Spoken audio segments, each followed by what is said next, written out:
Hello students, तो आज हम लीनियर इंटीग्रल इक्वेशन का एमसीक्यू बेस्ड जो क्वेश्चन पेपर आया है 2021 में इसको सॉल्व करेंगे। तो जिन स्टूडेंट्स का पेपर हो चुका है वो अपने आंसर चेक कर सकते हैं, और जिनके अपकमिंग एग्ज़ाम है वो इस क्वेश्चन पेपर को देख लीजिए, उनको इससे बहुत ज़्यादा हेल्प मिलेगी। और एक और चीज़, जिनके अब आने वाले एग्ज़ाम है एमसीक्यू बेस्ड, अगर उनको इसका डिटेल एक्सप्लेनेशन चाहिए तो आप कमेंट बॉक्स में लिखिएगा। अगर आप लोगों का रिस्पॉन्स अच्छा रहा तो I will try to make a video on it. Question number first is, which one of the following is Fredholm integral equation of second kind? ठीक है, तो हमें बताना है कि इनमें से कौन सी फ्रीडॉल्म इंटीग्रल इक्वेशन है सेकंड काइंड की। ठीक है, तो जो इंटीग्रल इक्वेशन का जो जर्नल फॉर्मेट होता है वो क्या होता है, ये। ठीक है, G X into Y X is equal to F X plus integration A to upper limit अभी हम डिफाइन करेंगे K X comma T F T D T. ठीक है, के एक्स टी क्या होता है, हमारे पास कर्नल होता है इस इंटीग्रल इक्वेशन का। ठीक है, अब देखो, अगर अपर लिमिट, यहाँ पे जो इंटीग्रेशन की लिमिट है, लोअर लिमिट हो गई ए, यानी कि फिक्स्ड कांस्टेंट है।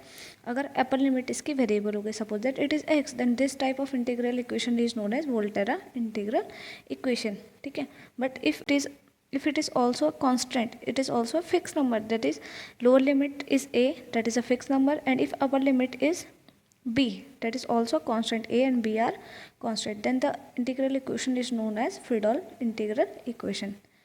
Fredholm integral equation मतलब जो इंटीग्रेशन की अपर और लोअर लिमिट होगी, अगर वो दोनों कांस्टेंट है तो Fredholm इंटीग्रल इक्वेशन होगा, और अगर हमारी जो है अपर लिमिट वेरिएबल है, then the integral equation is known as Volterra integral equation. ठीक है, अब देखो, अब हमें यहाँ पे वोल्टेरा इंटीग्रल इक्वेशन पूछा है, तो हम देखो अपर लिमिट इस वाले ऑप्शन में क्या है, एक्स है, यानी कि वोल्टेरा है, तो ये भी ऑप्शन कट हो गया। जो डी है उसमें भी अपर लिमिट एक्स है, तो ये ऑप्शन भी कट हो गया। अब इन दोनों में से हमें देखना है सेकेंड काइंड की कौन सी है। देखो, अब देखो यहाँ पे क्या है, जो अगर ये इक्वेशन हमने जो जनरल फॉर्मेट लिया है, इसमें अगर हम G X is equal to zero हो जाता है, इफ़ इक्वेशन वन में G X is equal to zero हो जाता है, तो अब हमारे पास देखो इंटीग्रल इक्वेशन केवल कितनी बची है। ठीक है, जी एक्स को जीरो पुट करने के बाद हमारे पास केवल इतनी इंटीग्रल इक्वेशन बच जाएगी। ठीक है, तो ये क्या हो गया हमारे पास, अगर हम इसको बी ले लें, ये हो जाएगी Fredholm integral equation of first kind. ठीक है, यहाँ पे इज इक्वल टू हम जीरो लिख लेंगे। ठीक है, तो ये हो गया Fredholm integral equation of first kind. ठीक है, अब ठीक है, तो अगर इसी इक्वेशन में अगर G X is equal to one हो जाता है, if G X is equal to one हो जाता है, तो हमारी इंटीग्रल इक्वेशन कितनी बच गई, आप अपनी कॉपी में लिख लीजिएगा। तो ये हो गई केवल ये Y X is equal to F X plus A to B K X comma T F T D T. तो this is the Fredholm integral equation of second kind. ठीक है, तो option number first is the correct answer. ठीक है, इससे आप देख सकते हो यहाँ पे क्या है, आप देख रहे हो कि यहाँ पे G X is equal to one है।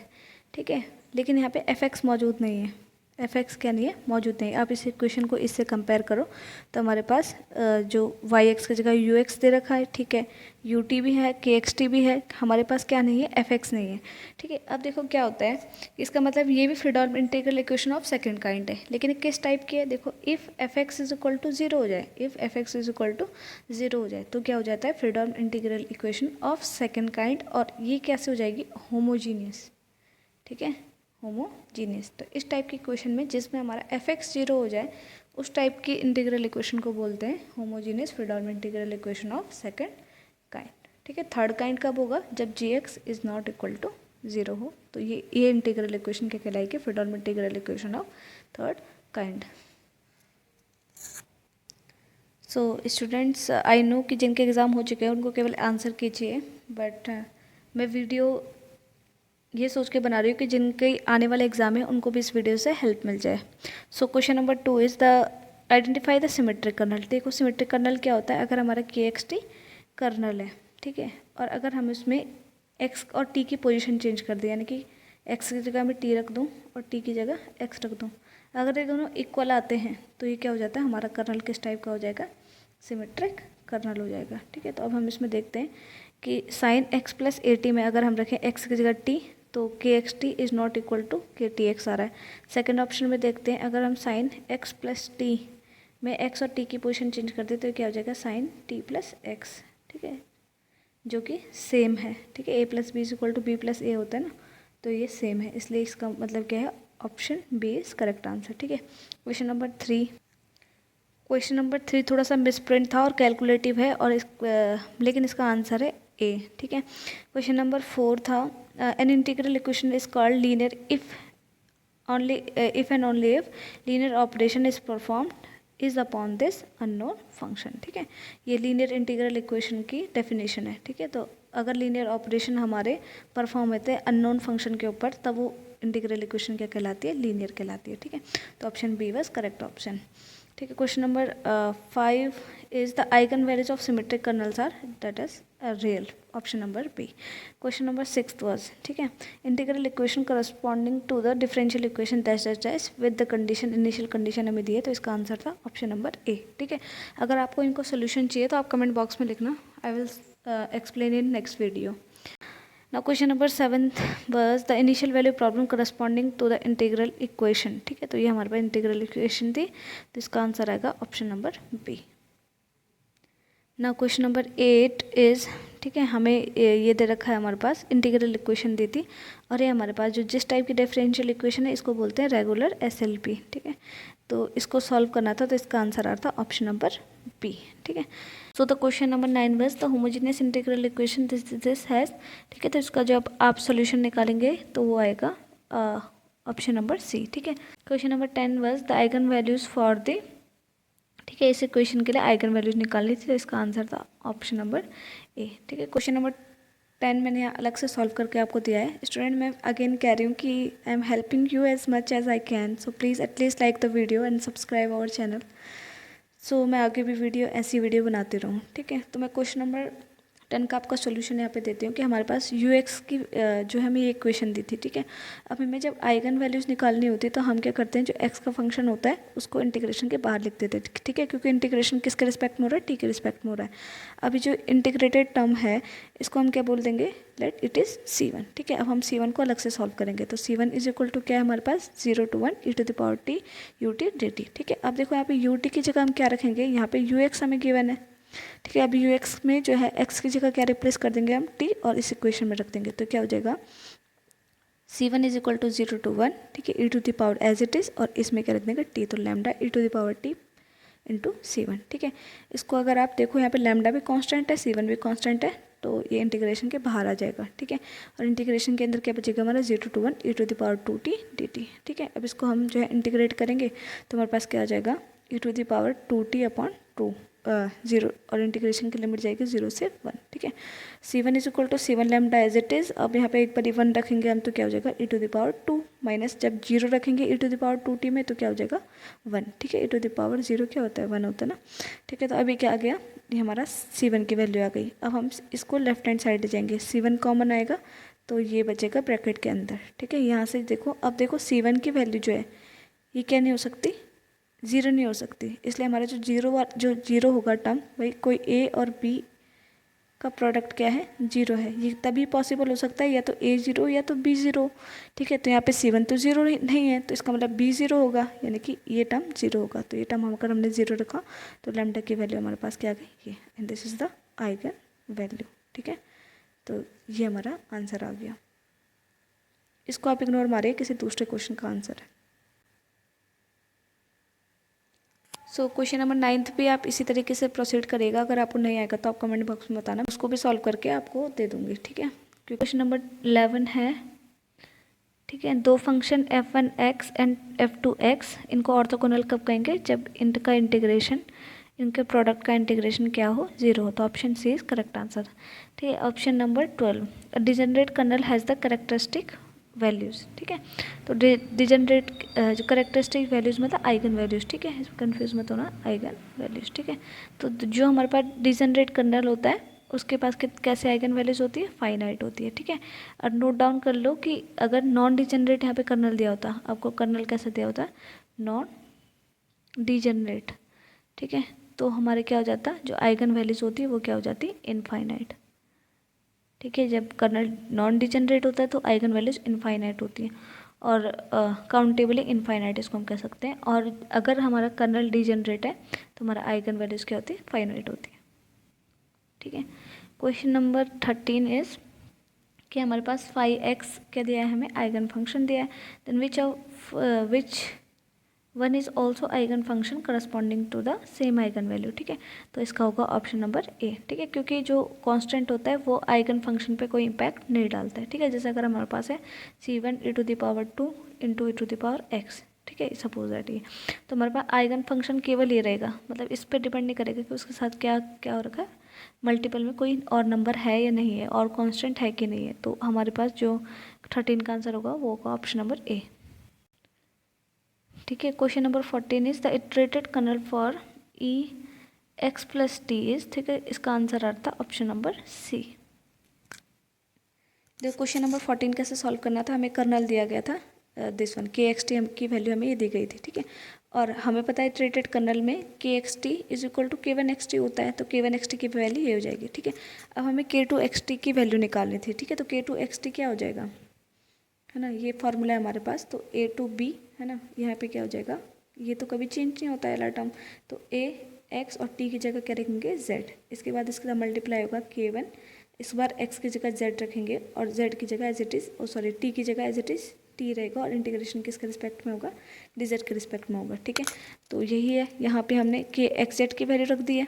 ठीक है, और k1 z कॉमा t की वैल्यू क्या जाएगी, E Z plus T D Z. ठीक है, यहाँ पे ई एक्स प्लस टी जो है अलग हमने कर दिया, और यहाँ क्या बचेगा e⁻2z dz। ठीक है, अभी dz के रिस्पेक्ट में इंटीग्रेशन हो रहा है, तो e⁻x प्लस टी बाहर आ जाएगा, इंटीग्रेशन के अंदर ये वाला टर्म रह जाएगा। इसको हम इंटीग्रेट करेंगे तो एक और चीज़ स्टूडेंट, क्योंकि हमें क्वेश्चन में लिमिट नहीं दी गई थी। ठीक है, तो यहाँ पे हमें गेस करना था। देखो e⁻2z, और जो हम ऑप्शन देखेंगे उसमें क्या है, e⁻2 माइनस 1। ठीक है, ये कब आएगा, जब इंटीग्रेशन की लिमिट हमारी कहाँ से कहाँ होंगी, 0 to 1 होंगी। ठीक है, तो ये भी ध्यान रखने की चीज़ थी इस क्वेश्चन में। तो अब हमारे पास इसको सॉल्व करने पे हमें k2 की वैल्यू क्या आ रही थी, ये वैल्यू आ रही थी। ठीक है, तो देखो आप यहाँ पे जब k2 है तो यहाँ इसकी पावर कितनी आ रही है, ये जो टर्म है इसकी पावर कितनी आ रही है, 1। ठीक है, ये वाला टर्म तो सब में कॉमन है, तो इसमें हमें ध्यान देने की ज़रूरत नहीं है। यहाँ पे जब ये 2 है तो यहाँ पे कितनी आ रही है, 1। अगर आप k3 निकालोगे तो यहाँ पे कितनी आएगी, 2 आएगी। ठीक है, तो यहाँ 3 है तो 2 है, यहाँ m है तो यहाँ क्या होगा, m-1 होगा। इसलिए ऑप्शन नंबर सी हमारा क्या होगा, राइट आंसर होगा क्वेश्चन नंबर 14 का। सो question number 15 was the resultant kernel kxt x, t is equal to product of x t। ठीक है, अगर आपको साफ नहीं दिख रहा हो तो मैं यहाँ पे लिख लेती हूँ k x, t is equal to x t, इसका रिजल्टेंट कर्नल हमको निकालना था। ठीक है, तो इसको सॉल्व कर इसका आंसर कितना आ रहा था, option number A. The question number 16 was little bit confusing, हमें इटरेटेड कर्नल का फार्मूला पूछा था यहाँ पे। ठीक है, तो इटरेटेड कर्नल का फार्मूला एक्चुअल में क्या होता है, k M x t is equal to integration a to b। ठीक है, के एक्स z के m-1। ठीक है, एक बारी t की जगह z रखेंगे, इस बारी x की जगह z रखेंगे, और t एज इट इज़ रहेगा, और किसके रिस्पेक्ट में इंटीग्रेशन होता है, dz के रिस्पेक्ट में इंटीग्रेशन होता है। ठीक है, ध्यान रखना। ठीक, अब देखो यहाँ पे क्या था, यहाँ पे ये जो k x, z होता है ये कभी चेंज नहीं होता है। ठीक है, और यहाँ पे हमें m और n के फॉर्मेट में ऑप्शन दिए हैं। ठीक है, यानी कि अगर n वेराई होगा तो ये भी वेराई हो रहा है, तो इनमें से जो इसका आंसर होगा नन ऑफ दीज। ठीक है, अगर हाँ n की वैल्यू फिक्स दे देता है कि each time it is 1, then option 1 should be correct answer, but यहाँ पे m वेराई हो रहा है तो n भी वेराई होगा, इसलिए option number D was correct answer. So question number 17 was the resolvent kernel R X T lambda is defined as. ठीक है, तो रिजॉल्वेंट कर्नल क्या होता है, R X T lambda is equal to, ठीक है, अगर इसको इस फॉर्मूले में रख दें, summation m is equal to 1 to infinity, ठीक है, लैम्डा m-1, और ये के एम एक्स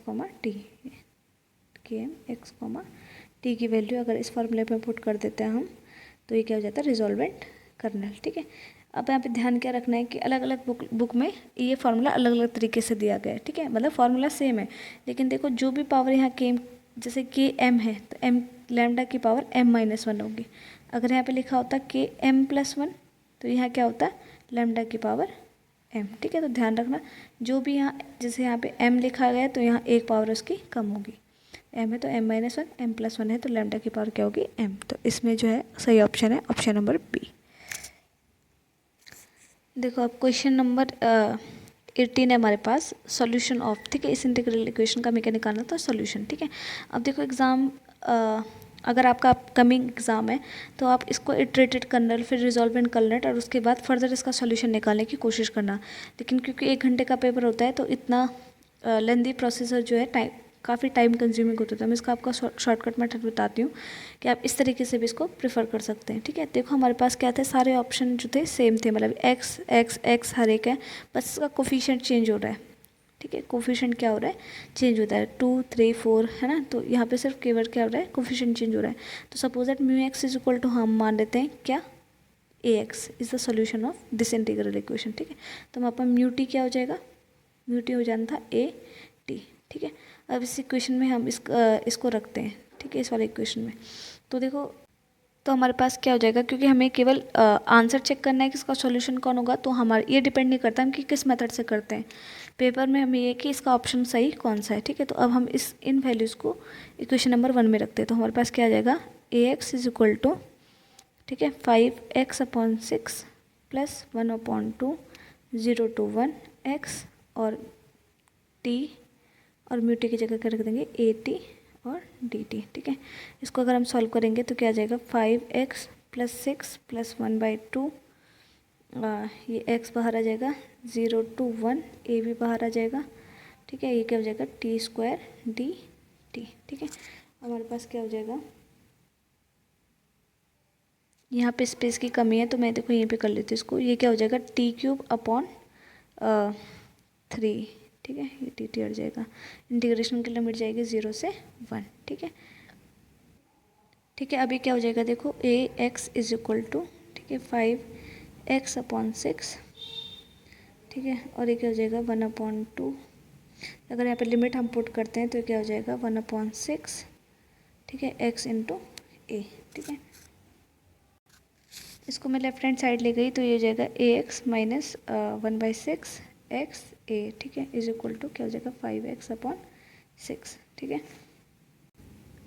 तो यहाँ से इसका एलसीएम आया 6, ठीक है, और क्या हो जाएगा 6x माइनस, तो ये हो जाएगा 5ax is equal to 5x/6, ठीक है।